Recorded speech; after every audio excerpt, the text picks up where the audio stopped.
Hello friends, good morning. നമ്മുടെ Kerala TV സീരിയലിലേക്ക് എല്ലാവർക്കും സ്വാഗതം. അങ്ങനെ പൊന്നുവിനെ തട്ടിക്കൊണ്ട് പോയതിൻ്റെ കാര്യങ്ങളെല്ലാം അവിടെ സംസാരിച്ചുകൊണ്ടിരിക്കുകയാണ് വിനായകനും ഒക്കെ ആയിട്ട്. അപ്പോൾ ആ കൊച്ചിനെ തട്ടിക്കൊണ്ട് പോകാൻ വേണ്ടി സഹായിച്ചതിനെ പറ്റി മറ്റു കാര്യങ്ങളും പിന്നെ തമ്പി ചെയ്തതും ഇതെല്ലാം അവർ നിന്ന് പറയുക കേട്ടോ. അപ്പോൾ ഇനിയും പൊന്നുവിനെ പിടിച്ചുകൊണ്ട് കൊടുക്കണമെന്നാണ് ഈ വിനായകൻ്റെ ഇത്. അപ്പോൾ അങ്ങനെ അവരതെല്ലാം സംസാരിച്ചുകൊണ്ട് ഇങ്ങനെ നിൽക്കുന്നു. ഈ സമയത്ത് പിന്നെ കാണിക്കുന്ന ലച്ചു ആണെങ്കിൽ സങ്കടപ്പെട്ട് ഇങ്ങനെ അവിടെ ഇരിക്കുക. പഴയ ഓരോ കാര്യങ്ങളും ഇങ്ങനെ ആലോചിക്കുവാണ്. അപ്പോൾ അയാൾ പിടിച്ചുകൊണ്ട് പോയതും കുഞ്ഞുങ്ങളോട് ഇയാൾ പറഞ്ഞതും തുടങ്ങിയ എല്ലാ കാര്യങ്ങളും നമ്മുടെ ലച്ചു ഇരുന്ന് ആലോചിക്കുക. ഈ സമയത്ത് മല്ലികേച്ചി റൂമിലേക്ക് വരുന്നത്. അപ്പോൾ മല്ലിക ചേച്ചി കയറി വന്നിട്ട് ഇങ്ങനെ ലച്ചുവിനോട് അപർണ ഉപദേശിച്ചതിനെ പറ്റിയൊക്കെ പറയാം. അപ്പോൾ അപർണ ചേച്ചി ഉപദേശിക്കുന്നൊക്കെ ഞാൻ കേട്ടു. സാധാരണ അപർണ മോൾ അങ്ങനെയൊന്നും ആരോടും പറയുന്നതല്ല, നീ ഒരു പാവം കുട്ടിയാണെന്ന് കരുതി പറഞ്ഞതാവും എന്നൊക്കെ ഇങ്ങനെ മല്ലിക പറയുക കേട്ടോ. അച്ഛനെ വിളിച്ചു വരുത്തി കൂടെ പോകണമെന്നാ അപർണയടുത്ത് എന്നോട് പറഞ്ഞത് എന്ന് പറയാം. എനിക്കതിന് എങ്ങനെ കഴിയും ചേച്ചി? അച്ഛൻ്റെ കൂടെ പോയാൽ ആ വിനായകന് എന്നെ പിടിച്ചു കൊടുക്കും എന്ന് പറഞ്ഞു. അപ്പോൾ അത് കേട്ടപ്പോൾ മല്ലിക ചേച്ചി ഇങ്ങനെ വിഷമിച്ചിങ്ങനെ നിൽക്കുക കേട്ടോ. അതിനേക്കാളും നല്ലത് ഞാൻ എവിടെയെങ്കിലും പോയി മരിക്കുന്നതല്ലേ ചേച്ചി എന്നൊക്കെ ലച്ചു ചോദിച്ചപ്പം, നീ ഇത് ആവർത്തിച്ചിട്ട് യാതൊരു കാര്യമില്ല മോളെ, അച്ഛൻ നിന്നെ കൊല്ലാനൊന്നും അല്ലല്ലോ പിടിച്ചു കൊടുക്കുന്നത്, ആണോന്ന് ചോദിച്ചു. നിനക്ക് നല്ലൊരു ജീവിതം കിട്ടാൻ വേണ്ടിയിട്ടല്ലേ എന്നൊക്കെ ചോദിക്കുക. അപ്പോൾ ലച്ചു ഇങ്ങനെ ഭയങ്കര വിഷമിച്ചിങ്ങനെ നിൽക്കുക കേട്ടോ. നിന്റെ കാര്യത്തിൽ സ്വന്തം അച്ഛനില്ലാത്ത എന്ത് കരുതലാ അങ്ങേർക്കുണ്ടാവുക എന്ന് ചോദിച്ചപ്പോൾ, ജാനിയടുത്തെ പറ്റിയാണോ മല്ലിക ചേച്ചി പറയുന്നതെന്ന് ഇങ്ങനെ ചോദിച്ചു. ജാനകിയടുത്തി എൻ്റെ സ്വന്തം ഇടത്തിയാണെന്നൊക്കെ പറഞ്ഞപ്പോൾ, നിന്നെ ജാനകി അനിയത്തിയായി കാണുന്നു എന്ന് ഭംഗിവാക്കു പറയാൻ കൊള്ളാം. സ്വന്തം മകന് മറ്റൊരു പെണ്ണിലുണ്ടായ കൊച്ചിനെ സ്വന്തം മകനായി കാണാൻ സുമംഗലയ്ക്ക് കഴിയുന്നില്ല. സുമംഗലാമ്മ വഴിയുള്ള ബന്ധമല്ലേ നിനക്ക് അഭിയായിട്ടുള്ളത്. അവർ അഭിയെയും നിന്നെയും അംഗീകരിക്കുന്നുമില്ല. പിന്നെ എങ്ങനെ നീ അഭിക്കും ജാനകിക്കും ബന്ധുവാകും എന്നിങ്ങനെ മല്ലിക ചോദിക്കുക. ബന്ധുവാകാനേ രക്തബന്ധം തന്നെ വേണമെന്ന് ഞാൻ കരുതുന്നില്ല മല്ലിക ചേച്ചി. അച്ഛൻ്റെ സ്വന്തം മകളായിട്ടും എന്നെ വിറ്റ് കളയാൻ ആ മനുഷ്യൻ ശ്രമിച്ചപ്പോൾ തന്നെ രക്തബന്ധത്തിൻ്റെ വില എന്താണെന്ന് മനസ്സിലായില്ലേ എന്ന് ചോദിച്ചു.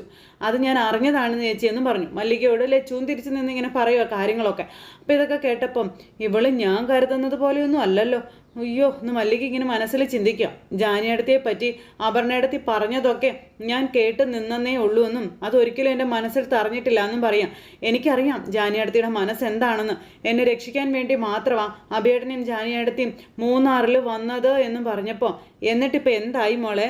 ഭാര്യയും ഭർത്താവും ആരോരും ഇല്ലാത്തവർ ആണെന്നുള്ള സത്യം കൂടി തിരിഞ്ഞറിഞ്ഞാലും ചോദിച്ചപ്പം, അഭിയേട്ടനെ അങ്ങനെ പറയരുത് നളിനിയേച്ചി എന്നും പറഞ്ഞുകൊണ്ട് നമ്മുടെ കൊച്ചിങ്ങനെ പറയും കേട്ടോ. അതെ, അഭിയേട്ടൻ ഇപ്പോൾ കഴിയുന്നത് സ്വന്തം അച്ഛൻ്റെ കൂടെ അല്ലേ എന്ന് ചോദിച്ചു. എന്നാൽ എനിക്കൊന്നും പറയാനില്ല. അല്ലാതെ ആരും ഇല്ലാത്ത ഒരാളായി അഭിയേട്ടനെ കാണാൻ ഒരിക്കലും ആർക്കും കഴിയില്ല എന്നും ലച്ചു നളിനിയോട് പറയുക. നളിനിക്കൊന്നും തിരിച്ചു പറയാനില്ല. ജാനിയടത്തേക്ക് ആരോരും ഇല്ലാത്തവളും അല്ല. എന്നിട്ട് എന്താ മോളെ കാര്യം? ഈ വീട് വിട്ട് ഇറങ്ങേണ്ട അവസ്ഥ പോലും വന്നില്ലേ നിനക്ക്? അപർണ മോളെ ശരിക്കും അറിയാത്തത് കൊണ്ടാ. ആരും അറിയാതെ പോയ രഹസ്യം പുറത്തു കൊണ്ടുവരാൻ അപർണ മോൾക്ക് കഴിഞ്ഞതോടെ അവൾ ഈ വീട്ടിലെ ആദ്യത്തെ മരുമകളായിരിക്കുക. ഇനി ഈ വീടും ബിസിനസ്സും ഒക്കെ ഭരിക്കാൻ പോകുന്നതേ അപർണ മോളായിരിക്കും എന്നൊക്കെ പറയുവാണ് നളിനി. ഒരു വരുമാനവും ഇല്ലാത്ത അഭിക്കും ജാനകിക്കും എങ്ങനെ ഇവിടെ കഴിയാനാകും? നീ ഒന്ന് ആലോചിച്ച് നോക്കിക്കേ എന്നും പറഞ്ഞ് അങ്ങനെയൊക്കെ പറഞ്ഞു കൊടുക്കുക കേട്ടോ. എത്ര നാൾ നിനക്ക് ഇവിടെ ഇങ്ങനെ കഴിയാൻ പറ്റുമെന്നൊന്നും എനിക്കറിയില്ല എന്നും പറഞ്ഞു. പഠിച്ച് ഡോക്ടർ ആകണമെന്നൊക്കെ ആഗ്രഹിക്കാൻ കൊള്ളാം മോളെ, പ്രാവർത്തികമാക്കാനേ കുറച്ച് പാടുപെടേണ്ടി വരുമെന്ന് പറഞ്ഞു. അങ്ങനെ ആ നളിനി ഓരോന്ന് പറഞ്ഞു കൊടുക്കുക. ഒരാളുടെ ഭാവി എന്തൊക്കെയായി തീരുമെന്ന് പറയാൻ ദൈവത്തിന് മാത്രമേ നളിനിയേച്ചി കഴിയൂ, നമ്മൾ മനുഷ്യർക്കത് കഴിയില്ല. അഭിയേട്ടനും ജാനിയടുത്ത് എന്നെ കൂടെ കൂട്ടിയത് ഇവിടുത്തെ സ്വത്തും പണവും ഒന്നും മുന്നിൽ കണ്ടിട്ടല്ല എന്നും അവർക്ക് ഇവിടുന്ന് ഇറങ്ങി പോവേണ്ടി വന്ന ജാനിയടുത്തി പൊന്നുവിനെ പോലെ എന്നെയും ചേർത്ത് പിടിക്കുമെന്ന് എനിക്ക് അറിയാമെന്ന് നമ്മുടെ ലച്ചു പറയാം. അതെനിക്ക് 100% ഉറപ്പാണെന്നും ആ കൊച്ചു പറഞ്ഞു. കൊട്ടാരത്തിൽ ജീവിക്കുക എന്നുള്ള മോഹം കൊണ്ടൊന്നും വന്നവളല്ല ഞാൻ. എനിക്ക് ആ മോഹം തെല്ലുമില്ല താനും. എനിക്ക് ജീവിക്കണം നളിനിയേച്ചി, എനിക്ക് ജീവിക്കണം. ഇപ്പോൾ എനിക്കൊരു ഏട്ടനും ഏട്ടത്തിയുണ്ട്, അവരോടൊപ്പം എനിക്ക് ജീവിക്കണമെന്ന് പറയാം.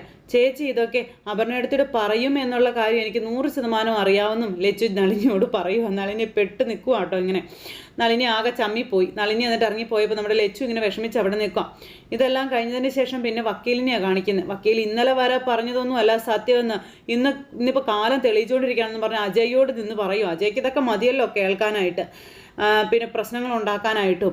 അങ്ങനെ ചെന്നിട്ട് അളകാപുരിയിലെ മൂത്ത മകൻ ഇപ്പം നീയാണെന്നും പിന്നെ നിന്റെ അച്ഛന് ഹൈറേഞ്ചിൽ ഏതോ തൊഴിലാളി പെണ്ണിലുണ്ടായ സന്തതിയാണ് ഇത്രയും കാലം കുടുംബത്തിലെ ആദ്യ സന്തതിയായി കണ്ടിരുന്നതെന്നും ജീവിച്ചിരുന്നതെന്നും അത് അംഗീകരിച്ച് നീ കൊടുക്കാൻ തയ്യാറാണോ എന്നാണ് എനിക്കറിയേണ്ടതെന്നൊക്കെ വക്കീൽ ഇങ്ങനെ ചോദിക്കുവാണ് അജയോട്. അത് അംഗീകരിക്കാൻ ഞാൻ തയ്യാറല്ല എന്ന് അമ്മയോട് പറഞ്ഞു എന്ന് പറഞ്ഞപ്പം നീ അത് വീട്ടിലും കാണിക്കണം. നീ ഒതുങ്ങിപ്പോയതല്ല, നിന്റെ അച്ഛൻ തന്നെ നിന്നെ ഒതുക്കിയതാണെന്ന് എനിക്ക് മനസ്സിലായെന്ന് വക്കീൽ പറയാം. അപ്പോൾ സാറ് പറയുന്നത് 100% സത്യമാണ്. അച്ഛന് അഭിമാത്രം മതിയായിരുന്നു. അച്ഛൻ്റെ ഇഷ്ടങ്ങൾ ചോദ്യം ചെയ്യാൻ അമ്മയ്ക്കും കഴിഞ്ഞിരുന്നില്ല എന്ന് പറഞ്ഞപ്പം അത് അയാളെന്ന് ആ പാവം സ്ത്രീയുടെ തലയിൽ അടിച്ചേൽപ്പിച്ചതാണെന്നൊക്കെ പറഞ്ഞു കൊടുക്കുക വക്കീൽ. ഇനി അത് അനുവദിച്ചു കൊടുത്തുകൂടാ. നീ ഇപ്പം ഈ എടുത്ത നിലപാട് തന്നെയാണ് ശരി എന്നും പറഞ്ഞ് അജയോട് വക്കീൽ പറഞ്ഞു കൊടുക്കുക. പക്ഷേ എൻ്റെ മോളൊരു പാവമായിപ്പോയി. തമ്പിയുടെ മോളുടെ സാമർഥ്യമൊന്നും അവൾക്കില്ലാണ്ടായിപ്പോയി. ജാനകിയാണ് നിങ്ങളുടെ കല്യാണം നടത്തിയതെന്ന് വിശ്വസിച്ചിരിക്കാം മരം മണ്ടി. അല്ല, ജാനകി തന്നെ അവളെ പറഞ്ഞ് വിശ്വസിപ്പിച്ചു അങ്ങനെ തന്നെയാണ് വെച്ചിരിക്കുന്നത്. ഇനി വീടിനെ നയിക്കേണ്ടത് നീ ആയിരിക്കണമെന്നും പറഞ്ഞ് നിന്നോട് ചോദ്യം ചെയ്യാൻ വരുന്നവരോട് നിവർന്നു നിന്ന് സംസാരിക്കാനുള്ള ധൈര്യവും കാണിക്കണമെന്നും പറഞ്ഞു കൊടുക്കുക. അപ്പോൾ ഇതൊക്കെ കേട്ട് അജയ് ഭയങ്കരമായിട്ട് ഇങ്ങനെ നിൽക്കുമല്ലേ. അപ്പം നീ ഒരു ലീഡിങ് അഡ്വക്കേറ്റ് ആണെന്നും വാദം കോടതിയിൽ മാത്രം പോരാ, ചോദിക്കേണ്ടതും പറയേണ്ടതുമായ കാര്യങ്ങളെ അച്ഛൻ്റെ മുഖത്ത് നോക്കിയാണെങ്കിലും ചോദിക്കണം, പ്രതികരിക്കണം എന്നൊക്കെ പറഞ്ഞു കൊടുക്കുക. ഇനിയും അവരെ അവിടെ താമസിപ്പിക്കാൻ പറ്റില്ലെന്ന് നീ തന്നെ പറയണം. അഭിയെ അവിഹിത സന്തതിയായി തന്നെ നീ വരുത്തി തീർക്കണം. അത് തന്നെയാണ് വാസ്തവവും. സൂര്യനാരായണനല്ലാതെ മറ്റാർക്കും അഭിയുടെ ചരിത്രം എന്താണെന്ന് അറിയില്ല. താലി കെട്ടിയ പെണ്ണാണെന്നൊക്കെ അയാൾ പറയുന്നത് കല്ല് വെച്ച നുണയാണെങ്കിലോ എന്നൊക്കെ ഇയാൾ ചോദിക്കുക. ആ സ്ത്രീ പ്രസവത്തോടെ മരിച്ചു പോയെന്ന് സൂര്യ പറയുന്നതിൽ എത്രമാത്രം വാസ്തവം ഉണ്ടാകും? രഹസ്യമായി പ്രസവിച്ച് കുഞ്ഞിനെ സൂര്യയ്ക്ക് കൈമാറിയിട്ട് അവളങ്ങ് പോയതാണെങ്കിലോ എന്നൊക്കെ വക്കീൽ ഇങ്ങനെ അജയോട് ചോദിക്കുക. നാളെ മകനെ തേടി ആ സ്ത്രീ കുടുംബത്തിലേക്ക് കയറി വന്നാൽ നിന്റെ അമ്മയുടെ സ്ഥാനം എവിടെയാകും? ഇതൊക്കെ ചോദിക്കുക. അജയ്ക്ക് ഇതെല്ലാം കേട്ടപ്പോൾ രക്തം തിളയ്ക്കുക. സൂര്യനാരായണൻ്റെ രണ്ടാം കെട്ടുകാരി ആവില്ലേ എന്ന് ചോദിച്ചു. ഇതൊന്നും അനുവദിച്ചു കൊടുക്കാൻ പാടില്ല, കൊടുക്കരുത്, മുളയിലേ നുള്ളുകയാണ് വേണ്ടതെന്നൊക്കെ പറഞ്ഞ് ക്ലാസ് എടുത്ത് കൊടുത്തു വിടുക. ആദ്യം അഭിയെയും ജാനകിയെയും അവിടെ നിറക്കാനാണ് പറഞ്ഞു കൊടുക്കണം. തമ്പി എന്ന് പറയുന്നവൻ നേട്ടം കൊയ്തവനാ, ഒന്നും നേടാൻ കഴിയാതെ പോയത് നിനക്ക് മാത്രമാണെന്നൊക്കെ പറഞ്ഞു. അതൊക്കെ കേൾക്കുമ്പോഴത്തേക്കും അജയുടെ പിടി വിട്ടു പോകും കേട്ടോ. അജയ്ക്ക് ഭയങ്കരമായിട്ട് ദേഷ്യം വരുവാണ്. അതെല്ലാം കഴിഞ്ഞിട്ട് പിന്നെ കാണിക്കുന്നത് സൂര്യ വീട്ടിൽ ഇങ്ങനെ ഇരിക്കുന്നു. അപ്പോൾ സൂര്യയുടെ ഫോണിലേക്ക് ഒരു കോള് വരുന്നു. അപ്പോൾ വിശ്വനാഥൻ്റെ കോളാണ് വരുന്നത്. എന്താ വിശ്വനാഥ, എല്ലാ വിവരങ്ങളും അപ്പോൾ മകളെ അറിയിക്കുന്നുണ്ടല്ലോ അല്ലേ എന്നും ചോദിച്ചുകൊണ്ട് നമ്മുടെ സൂര്യ ഇങ്ങനെ പറയുമ്പോൾ, എടാ സൂര്യ, നീ മൂടി വെച്ചത് പലതും എൻ്റെ മോള് പുറത്ത് കൊണ്ടുവന്നതിന് എന്നോട് നീരസം കാണിക്കുന്നത് കൊണ്ട് എന്താണ് അർത്ഥമുള്ളതെന്ന് ചോദിച്ചു. അപ്പം ഞാൻ എന്താടോ മൂടി വെച്ച രഹസ്യം എന്ന് നമ്മുടെ സൂര്യ ചോദിക്കുക. ഞാൻ സ്നേഹിച്ച് ഒന്നിച്ച് ജീവിക്കാൻ ആഗ്രഹിച്ച പെൺകുട്ടിയിൽ എനിക്കൊരു മകൻ ജനിച്ചു. അത് അവിഹിതത്തിൽ ജനിച്ചതൊന്നുമല്ല. അവന് വ്യക്തമായ അഡ്രസ്സ് ഉണ്ട്. അവളുടെ കഴുത്തിൽ ഞാൻ താലി കെട്ടിയിട്ട് ഒന്നിച്ച് ജീവിച്ചപ്പോൾ സംഭവിച്ചതാണെന്ന് സൂര്യ പറയാം. വേണ്ടത്ര പരിചരണം കിട്ടാതെയാണ് പ്രസവത്തിനിടയിൽ ബ്ലീഡിങ് സംഭവിച്ച് അവൾ മരിച്ചു പോയത് എന്ന കാര്യം സൂര്യ പറയുന്നു. അല്ലെങ്കിൽ ഇന്നും അവൾ എൻ്റെ കൂടെ തന്നെ ഉണ്ടാകുമായിരുന്നു. വിശ്വനാഥന് യാതൊരു സംശയവും അതിൽ വേണ്ട എന്നും പറഞ്ഞു. ചതിച്ച് ഗർഭിണിയാക്കി കൈയൊഴിയുന്ന സ്വഭാവം ഈ സൂര്യനാരായണനില്ല. അങ്ങനെയുള്ളവരൊക്കെ കാണും എന്നും പറഞ്ഞിങ്ങനെ പറയുവാണ്. വീണ്ടും ഒരു വിവാഹാലോചന ഉണ്ടായപ്പോൾ താലി കെട്ടാൻ പോകുന്ന പെണ്ണിനോട് ഞാനത് പറഞ്ഞു. എൻ്റെ കുഞ്ഞ് എൻ്റെ കൂടെ വളരണമെന്ന് എനിക്ക് നിർബന്ധം ഉണ്ടായിരുന്നു. അപ്പം തമ്പി ഏതോ പെണ്ണിനെ ഉപേക്ഷിച്ചിട്ടുണ്ടെന്നാണ് അതിൻ്റെ ആ ഒരു ഇത് വന്നിരിക്കുന്നത്.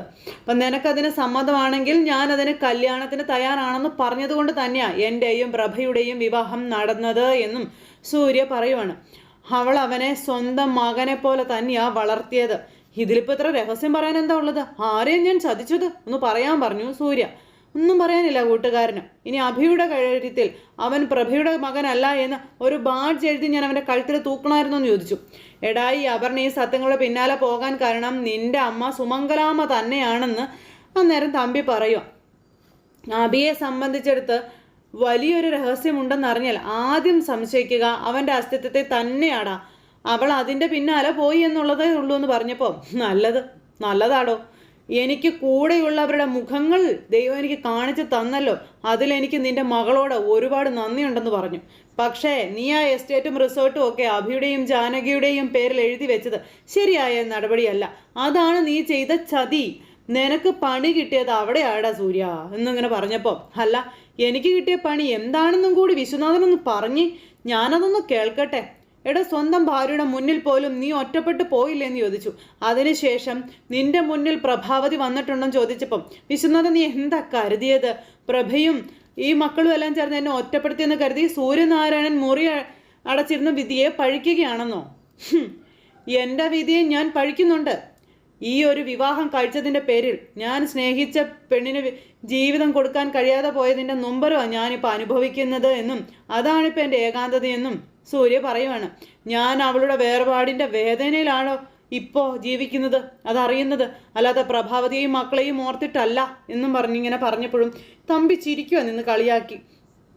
ഇനി എന്തെങ്കിലും വിശ്വനാഥൻ അറിയാനുണ്ടോ? ഞാൻ അങ്ങോട്ട് വരുന്നുണ്ടടാ. അപ്പം നിന്റെ മകൾ താമസിക്കുന്ന വീട്ടിൽ നിനക്ക് എപ്പോൾ വേണമെങ്കിലും വരാം, മതി, നിർത്തിക്കോളാൻ പറഞ്ഞ് ഫോൺ അദ്ദേഹം അങ്ങ് കട്ട് ചെയ്തു. ഫോൺ അദ്ദേഹം കട്ട് ചെയ്ത് കഴിഞ്ഞപ്പോഴത്തേക്കും തമ്പി ഹലോ ഹലോ വെച്ചുകൊണ്ടിരിക്കുക. പക്ഷെ തമ്പിയെ സംബന്ധിക്കുന്ന മറ്റെന്തോ ഒരു വലിയ രഹസ്യം അത് മറഞ്ഞിരിപ്പുണ്ടെന്നുള്ള കാര്യം 100% ഉറപ്പാണ്. തമ്പി ഇങ്ങനെ ഞെളിഞ്ഞ് അവിടെ അങ്ങനെ നിൽക്കുക. ഇതെല്ലാം കഴിഞ്ഞ് പിന്നെ മുത്തശ്ശി അവിടെ ഇരിക്കുമ്പോഴത്തേക്കും നളിനി കൊണ്ടുവന്ന് വെള്ളം കൊടുത്തു. തുള്ളിച്ചാടി എനിക്കിപ്പോൾ വെള്ളമല്ല വേണ്ടതെന്ന് പറഞ്ഞുകൊണ്ട് മുത്തശ്ശി ഒച്ച വയ്ക്കുക. ദേ, എനിക്ക് ഇൻസുലിൻ എടുക്കാൻ ഇവിടെ ആരുമില്ലെന്ന് ചോദിച്ചു. അപ്പം ജാനകിയെ പുറത്തൊന്നും കാണാനില്ല. ദേ, കണ്ടാൽ തന്നെ അവൾ എനിക്ക് ഇൻസുലിൻ എടുത്ത് തരണ്ട. സുമംഗലാമ്മ പറഞ്ഞാലും ജാനകി വരാനും പോകുന്നില്ല. അപർണ മോളോട് നിരഞ്ജന മോളോട് പറയട്ടെ എന്ന് നളിനി ചോദിച്ചപ്പോൾ, അപർണ എടുത്താൽ ശരിയാവില്ല. അയ്യോ, അവൾ ഒരിക്കൽ തന്ന കുത്ത് അത് ഞാൻ മറന്നിട്ടില്ല എന്നും പറഞ്ഞുകൊണ്ട് ഇങ്ങനെ ഇരിക്കുക. ആ സമയത്ത് നളിനി അതും ഇങ്ങോട്ടും നോക്കുക. അപ്പോൾ ലച്ചു അടുക്കളയിൽ വെറുതെ ഇരിക്കുക. അവളോട് പറയട്ടെ എന്ന് ചോദിച്ചു. ആ അസത്തിനെ എൻ്റെ കൺമുനി പോലും കണ്ടു പോയേക്കരുത്. അപ്പം ഞാൻ ഇൻസുലിൻ എടുത്ത സുമംഗലാമ്മയ്ക്ക് ഇഷ്ടപ്പെടില്ല, എനിക്ക് സൂചി കുത്താൻ അറിയില്ലെന്നല്ലേ പറയാറ്. ഞാൻ തല ചുറ്റി വീണു പോകുമല്ലോ ദൈവമേ എന്ന് പറഞ്ഞിരിക്കുന്നു. വലിയ അഭിമാനം പറഞ്ഞിരിക്കാതെ ലച്ചുവിനെ വിളിച്ച് ഇഞ്ചക്ഷൻ എടുക്കുന്നതാണ് നല്ലത്. ഒരു പണിയും ചെയ്യാതെ ആ പെണ്ണിവിടെ ഇരിക്കുകയല്ലേ, ഇത് അവളെ അങ്ങ് ഏൽപ്പിച്ച് സമയാസമയത്ത് സുമംഗലാമ്മയുടെ കാര്യങ്ങളൊക്കെ നടക്കുമെന്ന് പറഞ്ഞു. അപ്പം അതിനവൾക്ക് കുത്തിവെക്കാൻ അറിയോ? അപ്പം ഞാനൊന്ന് ചോദിച്ചു നോക്കാം. ലച്ചു എന്ന് പറഞ്ഞ് നളിനി ചെല്ലുന്നു. എന്തേലും ആട്ടെ, കാര്യം നടക്കട്ടെ എന്ന് പറഞ്ഞ സുമംഗല എവിടെ ഇരിക്കുക. ഈ സമയത്ത് നമ്മുടെ ലച്ചു സുമംഗലയുടെ അടുത്തേക്ക് വന്നു. മുത്തശ്ശി എന്നും പറഞ്ഞ് വിളിച്ചു. മുത്തശ്ശി എന്നെ വിളിച്ചെന്ന് പറഞ്ഞു. എന്താ മുത്തശ്ശി കാര്യം? നിനക്ക് ഇൻസുലിൻ എടുക്കാൻ അറിയാവോടി? അപ്പം അറിയാമെന്ന് പറഞ്ഞു. അറിയാനെന്താ, നീ എന്താ വല്ല നേഴ്സും ആണോ എന്ന് ചോദിച്ചപ്പം ശ്രീദേവി മുത്തശ്ശിക്ക് ഞാനാ ഇൻസുലിൻ എടുക്കുന്നത്, അപ്പോൾ കൂടുതലൊന്നും പറയണ്ട, നീ ഇൻസുലിൻ എടുക്കാൻ പറഞ്ഞു. അവിടെ ഒരു മുത്തശ്ശി എന്നും പറഞ്ഞ് ഇങ്ങനെ ആ കൊച്ചിനെ ദേഷ്യപ്പെട്ട് ഓരോന്ന് പറഞ്ഞുകൊണ്ടിരിക്കാം. ഈ സമയത്ത് ഇൻസുലിൻ നമ്മുടെ ലച്ചു കുത്തിക്കഴിഞ്ഞപ്പോൾ കുത്തടി എന്ന് പറഞ്ഞുകൊണ്ടിരിക്കുക. അയ്യോ, മരുന്ന് കുത്തി, മുത്തശ്ശി അറിയാഞ്ഞിട്ടാണ് നമ്മുടെ ലച്ചു പറഞ്ഞു. അറിയാതെ ആ കൊച്ചി ഇൻസുലിൻ എടുത്തു. പുള്ളിക്കാരി അറിഞ്ഞത് പോലുമില്ല.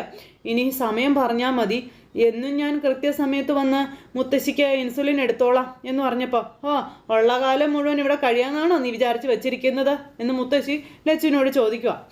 ഒരു ഇഞ്ചക്ഷൻ എടുത്തിട്ട് എൻ്റെ പ്രീതി പിടിച്ചു പറ്റാമെന്ന് നീ വിചാരിച്ചോ എന്നൊക്കെ മുത്തശ്ശി ചോദിക്കുമ്പോൾ ഈ കൊച്ച് എന്നും പറഞ്ഞ് നിൽക്കുക കേട്ടോ. എനിക്ക് ഇൻസുലിൻ തരാനേ 2 മരുമക്കൾ ഈ വീട്ടിലുണ്ട്. എവിടുന്നോ വലിഞ്ഞു കയറി വന്നവളുടെ ഔദാര്യം സുമംഗലയ്ക്ക് വേണ്ടടി എന്ന് പറഞ്ഞുകൊണ്ട് ഇങ്ങനെ വീണ്ടും അതിനെ കുത്തി നോവിക്കുവാണേ. അപർണയുടെ അഹങ്കാരമൊക്കെ അവസാനിക്കാറായി. കാരണം അച്ഛൻ്റെ അവിഹിത സന്തതി അപർണയെ തേടി വരുമ്പോൾ പണി പാളുമല്ലോ. അപ്പോൾ ഒരു മുത്തശ്ശി വന്നിരിക്കുന്നു. ഞാൻ നിന്റെ മുത്തശ്ശി അല്ല, എന്നെ അങ്ങനെ വിളിക്കാനുള്ള യോഗ്യത പോലും നിനക്കില്ലെന്നും പറഞ്ഞ് ഒച്ച വയ്ക്കുക. എടീ, നിന്റെ മുത്തശ്ശി ഒരുത്തി ചെയ്തതിൻ്റെ ശിക്ഷയാണ് നീ ഇപ്പം അനുഭവിച്ചുകൊണ്ടിരിക്കുന്നത്. ഒളിച്ചോടി പോകുമ്പോഴേ അവൾ ഓർക്കണമായിരുന്നു എന്നൊക്കെ പറഞ്ഞു. കുടുംബത്തോട് ചെയ്തതിൻ്റെ ശിക്ഷ അനുഭവിക്കാൻ പോകുന്നതേ സന്തതി പരമ്പരകളാണ് എന്നുള്ളതെന്നും പറഞ്ഞുകൊണ്ട് സുമംഗല ഇങ്ങനെ പറയുവാണ്. നിന്റെ അമ്മ ഏതോ തെമ്മാടിക്ക് കെട്ടിച്ചു കൊടുക്കേണ്ട ഗതികേട് അവൾക്ക് വന്നില്ലേന്ന് ചോദിച്ചു. എന്തായാലും അതിൻ്റെ അപമാനം ചുമക്കേണ്ട ഗതികേട് എനിക്ക് വന്നിട്ടില്ലടി എന്നും പറഞ്ഞുകൊണ്ട് ആ കൊച്ചിനോട് ഭയങ്കരമായിട്ട് ഒച്ച വയ്ക്കുവാണേ. അവൾ വീട്ടിൽ കിടന്ന് മരിക്കുന്നൊന്നും അല്ല ഞാൻ കരുതിയത്, അവളുടെ അന്ത്യം ഏതെങ്കിലും അനാഥാലയത്തിലായിരിക്കുമെന്നാ. പക്ഷെ അങ്ങനെ സംഭവിച്ചില്ലെന്ന് പറഞ്ഞാൽ കൊച്ചിനെ കുറേ കുത്തി നോവിച്ചിട്ട് അങ്ങ് പോവുക. ഈ സമയത്ത് നളിനി ഓരോരുത്തരുടെ അന്ത്യം എവിടെയാണെന്നൊക്കെ ആർക്കറിയാം എന്നും പറഞ്ഞ് ഇങ്ങനെ നിൽക്കുവാണ് സുമംഗലയുടെ ധാർഷ്ട്യം കണ്ടു കഴിഞ്ഞപ്പോൾ. ഇതെല്ലാം കഴിഞ്ഞ് പിന്നെ അജയ് ആണെങ്കിൽ എല്ലാവരെയും വിളിച്ചു നിർത്തി സംസാരിക്കാം. അപർണ തന്നെ പറ, ഞാൻ ഈ പറഞ്ഞതിൽ എന്തെങ്കിലും തെറ്റുണ്ടോ എന്ന്. മൂന്നാറിലെ എസ്റ്റേറ്റും റിസോർട്ടും തിരിച്ചു പിടിച്ച് അജയ്ക്ക് തരാൻ ഞാനും അമലും മാത്രം വിചാരിച്ചാലൊന്നും നടക്കണ കാര്യമല്ല എന്ന് അപർണ പറഞ്ഞു. അജയ്ക്ക് അത് അറിയാവുന്ന കാര്യമല്ലെന്നു. അപ്പോഴേക്കും നിരഞ്ജൻ അങ്ങോട്ടേക്ക് വന്നു. എന്താ ഇവിടെ ഒരു ചർച്ച എന്ന് ചോദിച്ചു. അപ്പോൾ ഇവിടെ ചർച്ച ചെയ്യാനെന്താ, അഭിയേട്ടനും ജാനിയേട്ടത്തെയും തന്നെ നിരഞ്ജനയുടെ ഭർത്താവിന് മൂന്നാറിലെ എസ്റ്റേറ്റ് തിരിച്ചു കൊടുക്കണമെന്നാണ് നിരഞ്ജനയുടെ ഭർത്താവ് പറയുന്നതെന്ന് പറഞ്ഞപ്പം അജയ്, കുടുംബ ബിസിനസ്സിൻ്റെ തലപ്പത്ത് ഇവൻ എത്തി. എനിക്കിനി എന്താ ഉള്ളത് എന്ന് അജയ് ചോദിക്കുക. അവിടെയും ഇവിടെയും കുറച്ച് സ്വത്തുക്കളും ബിൽഡിങ്ങുകളും 2 ഷോപ്പിംഗ് മാളും ഉണ്ട്. അതല്ലാതെ എനിക്ക് എന്താ ഉള്ളത്? ഇതൊക്കെ എല്ലാവർക്കും അവകാശപ്പെട്ടതാണ്, അത് എനിക്ക് മാത്രം ഉള്ളതല്ല എന്നൊക്കെ പറഞ്ഞപ്പോൾ ഇങ്ങനെ നമ്മുടെ അപർണ ചിരിച്ചുകൊണ്ട് ഇങ്ങനെ നിൽക്കുക കേട്ടോ. അമൃതയുടെ കാര്യം തന്നെ എടുക്കാം. കല്യാണം നടത്തി വിട്ടിട്ട് അമൃതയ്ക്ക് എന്തെങ്കിലും ഒരു ഷെയർ കൊടുത്തോന്ന് ചോദിക്കാം.